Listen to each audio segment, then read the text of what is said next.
Kabida, nagpaplano ka ba na mag-visit ng Baguio City? May bibida ako sa inyo na pwede nyo ring isama sa itinerary nyo. Ito ang Rebel Bakehouse Baguio City Branch. This cafe is located at KM3 Nagilian Road, Baguio City.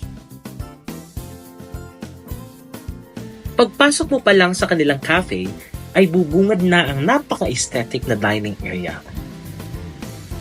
At dito nga mismo, ay makikita mo rin ang kanilang baking studio.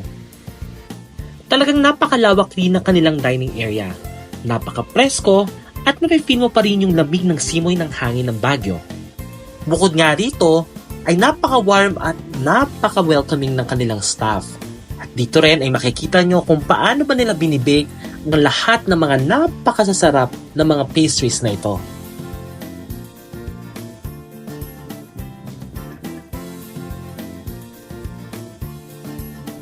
Available rin naman dito ang kanilang mga classic coffee drinks na pwede nyong pamilian.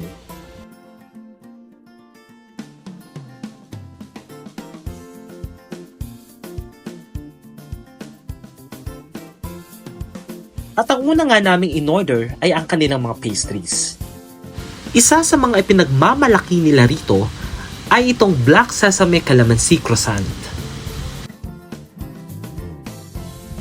Meron din silang Basque Burnt Cheesecake.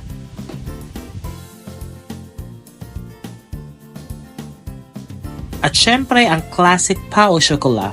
Tama ba yung pronunciation ko? But, yun na yun. At tikman na nga natin itong kanilang Black Sesame Calamansi Croissant. Nag-balance ng maayos yung asim at tamis ng pastry na ito.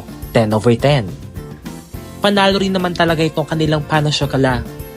And this pastry will bring you instantly to Paris. 10 over 10. At bukod sa mga nagsasarapang pastries, available din ang kanilang mga fusion branch na talaga namang bubusog sa inyong lahat. At para sa akin, ang the best dish would be this beef belly with gravy. Perfect na perfect sa kanin. At dahil nga mababait kaming customers, ay binigyan nila kami ng complimentary mushroom chicharon na napakasarap din naman talaga.